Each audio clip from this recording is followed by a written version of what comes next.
Yo yo yo, selamat datang. Perkenalkan saya Sena dan selamat datang juga di podcast Empat Mata.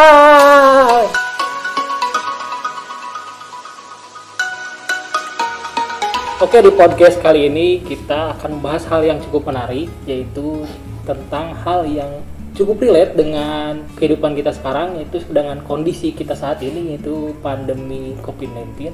Dan kita akan membahas tentang apakah uang tunai harus dihapuskan?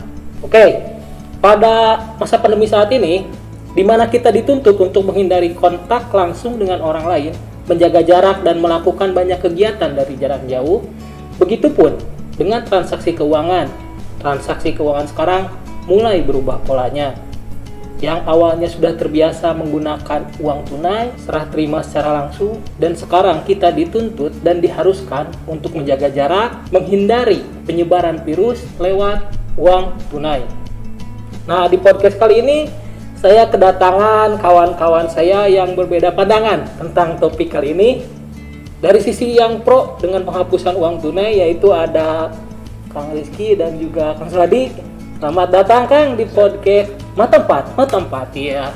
Nah, dari sisi yang kontra juga kita sudah kedatangan kawan saya juga, yaitu Pak Dadan dan juga Pak Bobi. Selamat datang Pak di podcast ini. Untuk mengawali podcast kali ini, maka saya akan bertanya terlebih dahulu kepada yang pro tentang penghapusan uang tunai. Kepada Kang Suhadi ataupun Kang Rizky boleh menjawabnya ya. Apakah memang penghapusan uang tunai itu sudah saatnya, Pak? Oke, silakan menjawab, Pak. Oke, kalau menurut saya ya, kita kan sudah memasuki ke era teknologi, di mana saat ini teknologi sudah semakin maju dan juga sudah sangat berkembang ya, dan untuk jumlah pengguna pun semakin hari akan semakin meningkat gitu. Nah, saya rasa dengan kondisi seperti ini dan juga ditambah kondisi pandemi ya, yang mungkin banyak kerugian, tapi juga seperti yang disebutkan oleh host tadi, yaitu mengurangi tindakan transaksi secara tunai gitu. Jadi ini juga merupakan momentum yang tepat untuk kita memulai namanya pengalihan dari yang sebelumnya tunai ke elektronik. Pak Rizky juga ada sedikit menambahkan dari Kang Suhadi ya, terkait uang tunai ini apakah dihapuskan saat ini. Ya, kalau melihat dari sisi era ya, banyak bertebaran orang bilang bahwa sekarang adalah era digitalisasi. Ya, ketika bilang era digitalisasi, artinya muncul tren baru di era tersebut. Nah, salah satu tren yang muncul adalah bagaimana sistem pembayaran itu yang tadinya tunai diganti non tunai atau lebih banyak dikenal dengan transaksi elektronik. Ya. Jadi kalau saya sih bilang dengan sekarang kondisinya era digitalisasi, muncul tren baru, apalagi saat ini kondisinya pandemik ya, banyak orang yang coba menghindari pertemuan langsung, berpapasan langsung ataupun bersentuhan langsung ya, seperti itu, karena berlakunya social distance lah ya, physical distance lah, seperti itu. Maka untuk saat ini bisa dipastikan ya, kalau menurut saya ya, untuk sistem pembayaran online tadi ya, ataupun sistem pembayaran elektronik tadi ya bisa diterapkan seperti itu. Nah, oke, sekarang dari yang kontra tentang penghapusan uang tunai, kepada Pak Bobi, boleh Pak? Apa yang tadi disampaikan oleh rekan-rekan tentunya cukup menarik gitu ya. Apalagi melihat kondisi saat ini di masa pandemi, di mana kita harus menjaga jarak dan lain sebagainya. Tapi ketika dikaitkan dengan penghapusan uang tunai dalam transaksi kita, terutama di Indonesia saat ini, saya masih belum setuju untuk itu bisa direalisasikan. Kenapa? Karena banyak hal. Untuk kita bisa merealisasikan hal tersebut, tentunya banyak faktor yang harus dipersiapkan. Banyak hal-hal yang perlu dievaluasi, perlu diberikan perhatian terlebih dahulu. Mulai dari persiapan dari infrastrukturnya, karena sebagaimana kita ketahui bersama, dari sisi geografis kita juga negeri kepulauan, dari sisi jumlah penduduk tentunya sangat banyak sekali, sekarang nomor 4 sedunia gitu. Tentunya itu menjadi tantangan yang luar biasa, di mana penyebaran penduduk yang tidak merata tentunya ini belum memungkinkan saat ini diterapkannya transaksi keuangan tanpa uang tunai. Apalagi dampak-dampak yang nanti mungkin bisa saja terjadi apabila kita paksakan pelaksanaannya saat ini, terutama untuk rekan-rekan kita di Indonesia ini yang hidup dalam taraf ekonomi menengah ke bawah. Tentunya itu akan sangat-sangat terasa sekali di masa pandemi seperti ini. Untuk bisa hidup biasa saja, normal saja, cari makan itu susah sekali gitu ya. Apalagi ketika harus bertransaksi tanpa uang cash, dia harus punya HP atau harus punya peralatan yang mendukung. Orang dagang juga, pedagang harus punya peralatan yang mendukung. Ini tentunya sangat menyusahkan masyarakat kecil. Kalaupun dipaksakan, tentunya akan menimbulkan gejolak di masyarakat. Menurut saya belum saatnya uang tunai itu dihapuskan. Begitu. Dari Pak Dadan ada tanggapannya tentang penghapusan uang tunai ini, Pak? Ya, saya menambahkan apa yang disampaikan Pak Bobi. Betul sekali, dari sisi masyarakat tentu akan banyak persoalan baru. Di sisi ekonomi, mereka sedang berhadapan dengan kondisi menurunnya daya beli karena banyak hal. Pandemi ini membatasi aktivitas, kemudian tiba-tiba nanti harus juga berhadapan dengan pengadaan infrastruktur terkait dengan transaksi non tunai. Tentunya akan butuh dana baru. Kalau dana ini, pengadaan ini, infrastruktur ini dibebankan kepada masyarakat, rasanya sulit ini terlaksana. Dan kalau ini dibebankan kepada pemerintah, misalnya pengadaan infrastruktur, kemudian device buat masyarakat diberikan oleh pemerintah, sebagaimana pemerintah juga menyediakan kuota internet bagi siswa dan guru dalam kaitannya pembelajaran jarak jauh, maka pemerintah butuh dana yang sangat besar untuk mendukung program ini. Bisa dibayangkan jumlah penduduk yang sudah 200 juta kurang lebih, jika kita ambil 150 jutanya saja disediakan oleh pemerintah untuk alat transaksi, misalnya yang sudah punya itu ada ya 50%, berarti sekitar 75 juta orang sudah siap, 75 jutanya lagi belum siap, maka bisa dibayangkan bagaimana pemerintah menyiapkan misalnya e-wallet, ya, menyediakan kartunya saja. Untuk satu harga kartu itu juga cukup besar biayanya. Dan kalau dikali misalnya 10.000, kalau dikalikan 75 juta kan besar sekali dana yang harus disiapkan. Belum lagi infrastruktur pendukung lainnya, pemerintah harus menyediakan sarana lain seperti satelitnya mungkin, atau jaringannya juga diperluas, dan lain hal. Pasti banyak yang harus disiapkan. Kemudian kalau kita lihat dampaknya, nanti juga akan terjadi penambahan jumlah pengangguran, karena kita lihat di adanya penggunaan uang elektronik di jalan tol memberi dampak kepada berhentinya sebagian pegawai, terutama di bagian penjaga gerbang tol. Dulu itu kan setiap gerbang diisi oleh satu orang. Hari ini satu gerbang itu beberapa pintu dalam satu gerbang tol itu hanya cukup diisi oleh 2 orang saja, yang satu keluar, yang satu untuk yang masuk, padahal ada beberapa pintu. Berarti pengangguran akan bertambah. Nah, dengan demikian pemerintah berhadapan dengan 2 hal. Di satu sisi dia harus menyediakan dana anggaran untuk menyediakan infrastruktur. Di sisi lain pemerintah akan berhadapan dengan pengangguran yang akan semakin meningkat. Nah, ini yang menjadi pertanyaan, apakah pemerintah siap dengan seperti ini? Kalau dibebankan kepada masyarakat, pasti masyarakat belum siap. Jika dibebankan kepada pemerintah, belum tentu pemerintah siap. tadi pemerintah harus berhadapan dengan dua hal secara bersamaan. Nah, ini kemampuan pemerintahnya bisa tidak menghadapi dua hal secara bersamaan. Di satu sisi menyediakan sarana infrastruktur, di sisi lain harus menghadapi pengangguran yang akan semakin banyak. Nah, tentu PR tersendiri. Belum lagi tadi yang seperti rekan saya sampaikan, belum siapnya orang-orang di wilayah-wilayah tertentu yang menggunakan transaksi digital. Nah, ini menjadi persoalan sendiri. Jadi saya pikir belum waktunya lah. Saat ini kita menghapuskan uang tunai. Ya berarti memang sebenarnya selain dari apa yang harus dilakukan, tapi juga dampak yang akan terjadi nanti ya Pak. Nah seperti itu.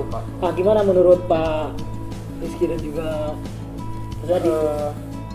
Saya rada kurang setuju tadi ketika kita coba mensejajarkan bagaimana mengaktifasi ya, sistem pembayaran non tunai dengan mengaktifasi sistem pembelajaran jarak jauh.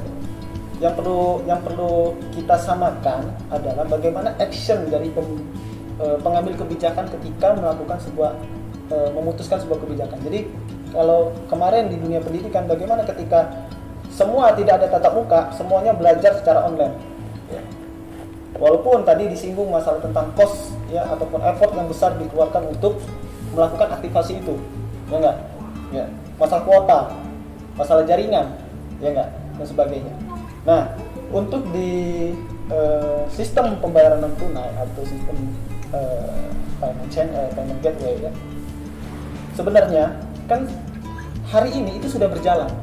Tinggal bagaimana si pengambil kebijakan untuk memutuskan bahwasanya hari ini, contoh ya, hari ini kita atau minggu depan atau bulan depan kita mulai untuk bertransaksi menggunakan sistem pembayaran non tunai.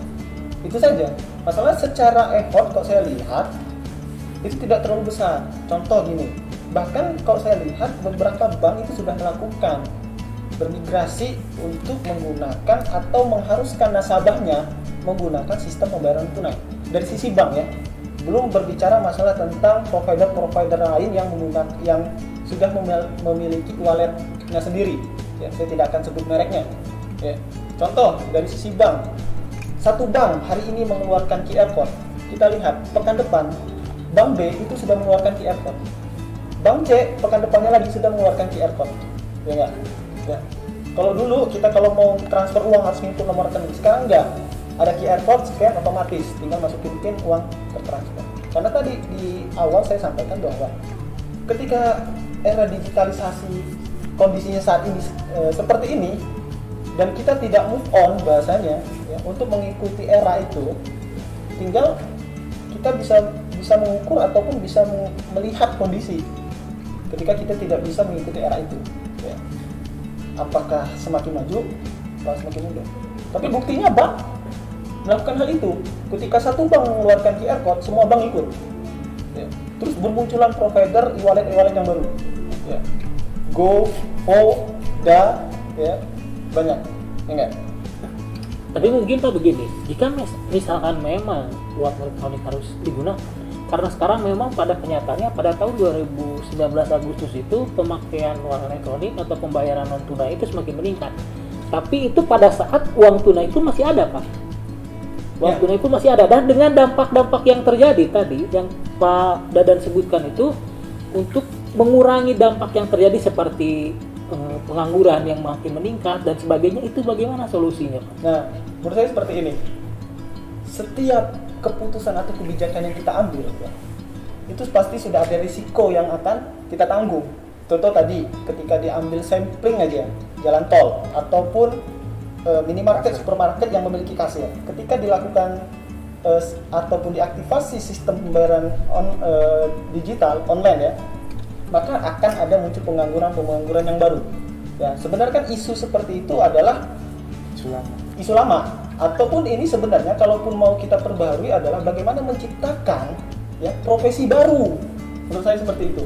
Contoh, kalau saya melihat CS nggak akan hilang. Karena ketika kita menggunakan sistem pembayaran non tunai, pasti akan yang namanya keluhan itu pasti tetap ada. Ya, maka menurut saya profesi CS bisa difokuskan, diprofesionalkan, walaupun memang kondisi saat ini katanya sudah ada robot dan sebagainya, tapi tetap saja ya, CS itu sangat dibutuhkan. Nah, berbicara masalah pengangguran, menurut saya ini adalah isu yang berbeda yang harus dibahas. Ya, contoh, ketika kita mengaktifasi sesuatu, maka akan muncul sesuatu hal yang baru. Jadi ketika jalan tol tadi tidak ada lagi penjaga tolnya, pasti akan ada pekerjaan yang baru. Benar kan? Ya. Contoh, supermarket digantikan dengan sistem pembayaran online, kasir nggak ada, pasti orang akan mikir nggak akan ada lagi yang namanya nanti rekrutmen profesi kasir. Pasti mereka akan menciptakan profesi baru.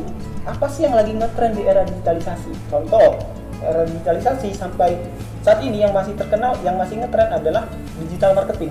Apakah dulu ada profesi digital marketing? Nggak ada. Dulu tuh profesinya sales. Dengan adanya era digitalisasi muncullah profesi baru, marketing digital. Nah, menurut saya ketika ada kebijakan untuk mengeluarkan sistem pembayaran non tunai, pasti akan muncul profesi baru dan tidak menciptakan pengangguran baru. Menurut saya seperti itu.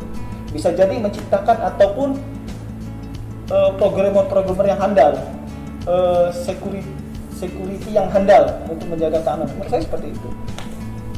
Saya mau lanjutkan ya dari Kang Rizky tadi mengenai kendala atau akibat dari adanya uang elektronik sehingga banyak banget masyarakat yang pengangguran ya. Contohnya tadi kan disebutkan jalan tol dan kasir. Saya rasa itu merupakan isu lama. Kenapa? Karena kita flashback kembali ketika munculnya revolusi industri, munculnya adanya mesin-mesin baru. Nah, itu pun pasti menggantikan pekerja-pekerja secara manual sebelumnya. Dan itu merupakan bayaran yang harus kita ambil gitu untuk menuju ke masa depan. Seperti itu. Nah, kemudian selain dari banyaknya kekurangan, pastinya dengan uang elektronik ini memiliki banyak banget kelebihannya. Contoh yang saya sebutkan di awal itu, jika berkeliling dunia dengan elektronik ini bisa diakses oleh global, oleh semuanya, walaupun kita masih menggunakan rupiah gitu ya. Tapi dengan satu device kita bisa melakukan transaksi dimanapun, itu kelebihannya. Dan kemudian beberapa negara pun sudah menerapkan namanya penghapusan uang tunai. Jadi dikatakan negara Swiss dan negara Cina, walaupun memang belum secara resmi kebijakan untuk menghapuskan uang tunai, tapi mereka sudah punya wacana untuk menghapuskan. Dilihat dari adanya pembayaran yang menyeluruh, semua masyarakat memiliki pembayaran tersebut. Bahkan pengemis pun memiliki QR code. Jadi pembayaran memang sudah sangat praktis sekali gitu. Jadi kita tidak perlu membawa banyaknya uang, kita nggak usah takut-takut ketika jalan tuh dicopet dan sebagainya. Dengan satu device pun kita bisa. Nah, kalau misalnya ada kendala masalah listrik gitu ya, nah itu pun kita masih memiliki device lain seperti HP gitu ya. Jadi antar HP pun dia bisa melakukan transaksi. Mungkin sebelumnya kan harus pakai EDM ya. Nah, kalau sekarang dengan antar HP pun sudah dapat melakukan transaksi secara instan elektronik. Saya rasa seperti itu. Mungkin itu idealnya. Kondisi ideal mungkin demikian gitu ya, seperti yang disampaikan oleh rekan-rekan tadi itu, baik ya sebagai mencontohkan di luar negeri, di wilayah-wilayah yang dalam sisi infrastruktur, dalam sisi pendidikan, dalam sisi kualitas manajemen di negaranya sudah mumpuni gitu. Tapi kalau kita paksakan itu diterapkan di Indonesia saat ini, ya tentunya pemerintah harus bisa mengantisipasi gitu. Mau kolaps atau tidak gitu negara ini ketika kita paksakan Indonesia mengimplementasikan uang non tunai ini gitu. Jadi dampak-dampak ini juga tentunya harus dipikirkan oleh pemerintah. Jangan sampai kita mengesampingkan karena hanya ingin mengikuti tren gitu ya, ingin ikut-ikutan bahwa di negara lain bisa diimplementasikan.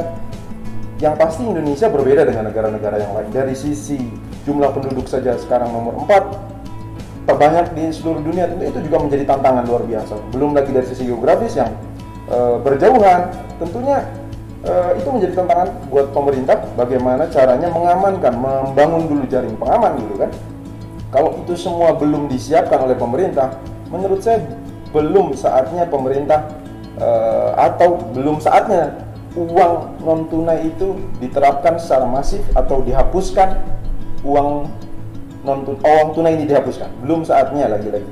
Karena pastinya itu akan berdampak luar biasa. Kalau yang tadi disampaikan rekan-rekan itu kondisi ideal, tapi menurut kondisi di lapangan saat ini tentunya banyak masyarakat kalangan menengah ke bawah yang akan merasakan dampaknya. Apalagi teman-teman kita yang di luar pulau sana yang jauh tersentuh dengan teknologi, yang pendidikannya masih mungkin relatif rendah, tentunya akan menolak, akan merasa dirugikan dengan kebijakan yang dimunculkan kalau memang uang tunai dihapuskan. Menurut saya demikian.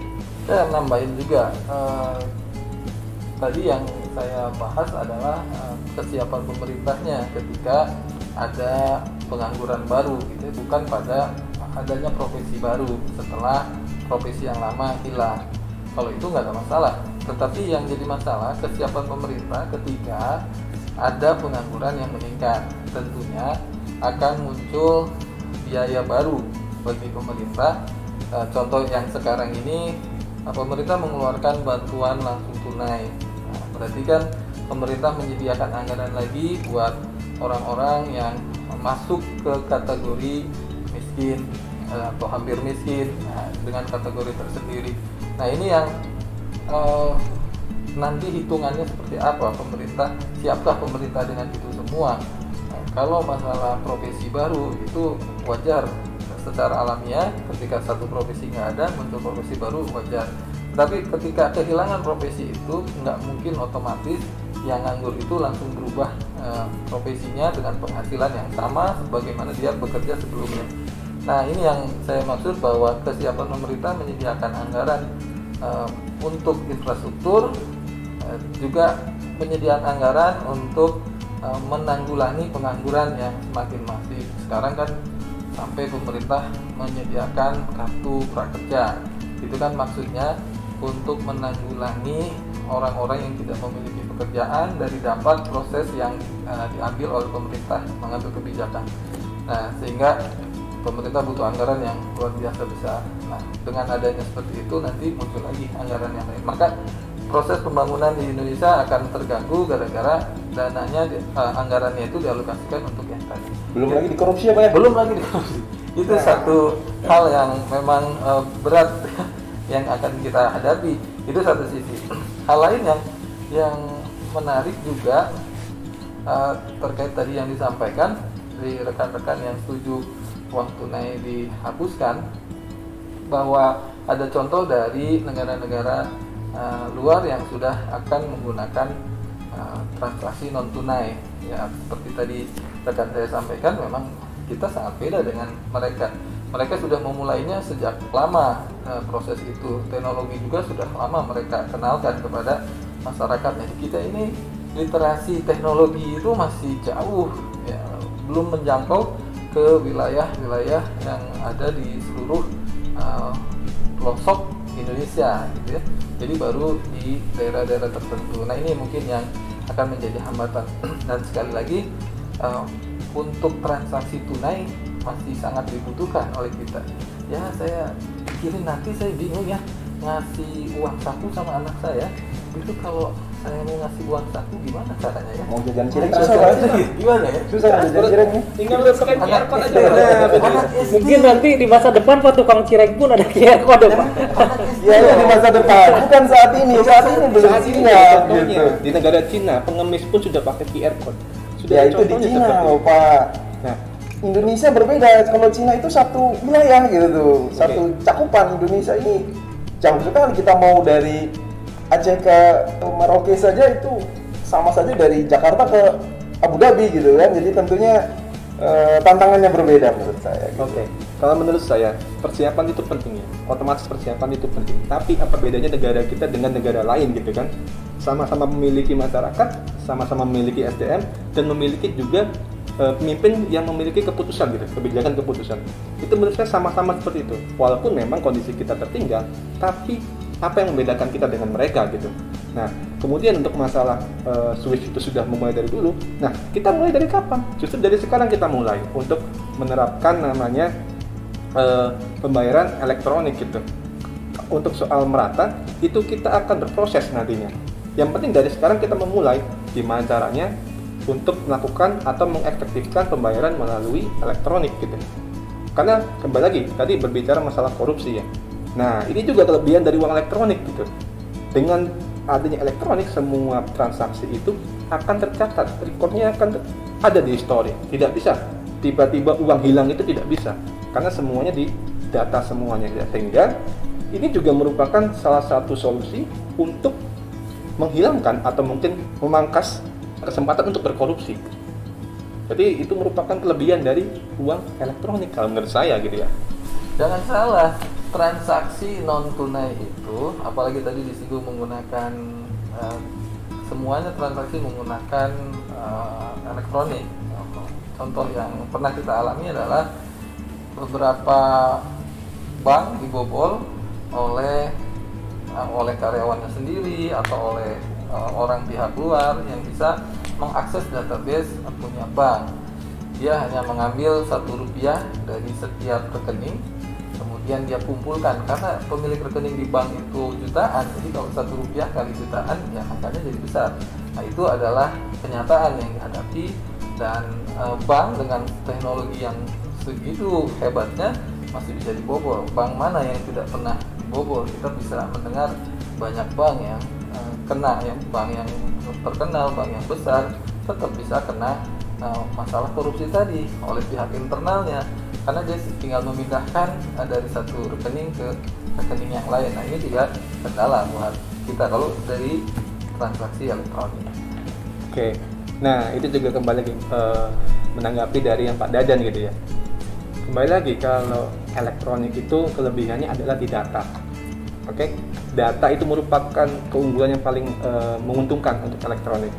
Kalau misalnya ada kejadian seperti itu, satu orang mengambil Rp1 atau mungkin 5 perak pun gitu ya, akan ada datanya gitu. Jadi akan ada data yang dapat mengarahkan kita kepada pelakunya. Beda cerita dengan misal kita menaruh uang di bawah bantal. Kata teman saya, ya Kang Rizky ini, ketika naruh di bawah bantal, semua keluarga lagi pada masak, lagi pada camping gitu ya. Nah, kita mana? Kita nggak bisa untuk menangkap pelakunya. Setidaknya kalau dengan uang elektronik, kita memiliki histori atau data recordnya dari jalannya transaksi tersebut. Nanti dulu, tidak semuanya. Coba Anda cek e-wallet itu tanpa identitas. Kita bisa saja isi itu e-wallet, kita kasih ke orang siapapun, orang bisa terima tanpa harus verifikasi, tanpa ada identifikasi. Siapapun bisa menggunakan e-wallet itu, dan itu bisa menjadi peluang dimanfaatkan untuk suap, untuk korupsi dan lain sebagainya, karena tidak ada identitas di situ. Jadi tidak semuanya transaksi keuangan yang disebut dengan digital itu terdata. Jadi ini perlu dipikirkan juga gitu, karena itu bisa menjadi peluang terjadinya kecurangan-kecurangan gitu menurut saya. Jadi lagi-lagi belum siap menurut saya Indonesia ini, dari sisi mentalnya, dari sisi pendidikannya, dari banyak faktor sekali lah. Indonesia belum siap untuk menggunakan uang non tunai. Menurut saya demikian. Oke, jadi Pak, cukup ya mungkin karena memang suasananya sudah mulai memanas, dan sebenarnya maupun itu uang tunai langsung ataupun uang secara elektronik, pembayaran secara elektronik dan sebagainya, kedua-duanya pun mempunyai kelebihan dan kekurangannya masing-masing. Jadi pada saat sekarang mungkin kita dihadapkan dengan berbagai banyak kondisi yang seharusnya kita hadapi sebelum menerapkan uang elektronik terlebih dahulu. Kalau menurut yang kontra terhadap uang elektronik, sebenarnya uang elektronik juga tadi kalau kata Padahal bisa digunakan, cuman bukan saat ini ya, betul ya? Ya, betul. Waktunya. Tapi kalau untuk misalkan jangka panjang, mungkin 10 tahun ke depan, 20 tahun ke depan, memang hal yang nantinya bakal terbiasa dilakukan oleh masyarakat kita. Kalau sudah siap semuanya. Tapi infrastruktur, kemudian daya beli masyarakat, juga daya pengetahuan masyarakat juga sangat dibutuhkan. Ya. Ini jadi untuk sosialisasi pun harus benar-benar matang untuk dilaksanakan, betul ya Pak? Dan juga kalau dari sisi yang pro, sebenarnya kalau bukan sekarang kita memulai, kapan lagi, betul ya Pak ya?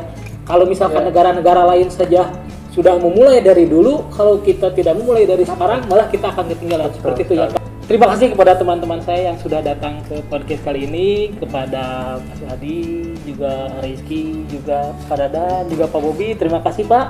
Nah, kalau untuk uang tunai dan non tunai, sebenarnya keduanya memiliki kelebihan dan kekurangannya masing-masing, betul Pak? Nah, tinggal nanti kebutuhan masing-masing yang menentukan apakah kita menggunakan uang tunai ataupun kita menggunakan uang transaksi non tunai. Mungkin cukup sekian dari kami. Terima kasih dan sampai jumpa di podcast selanjutnya.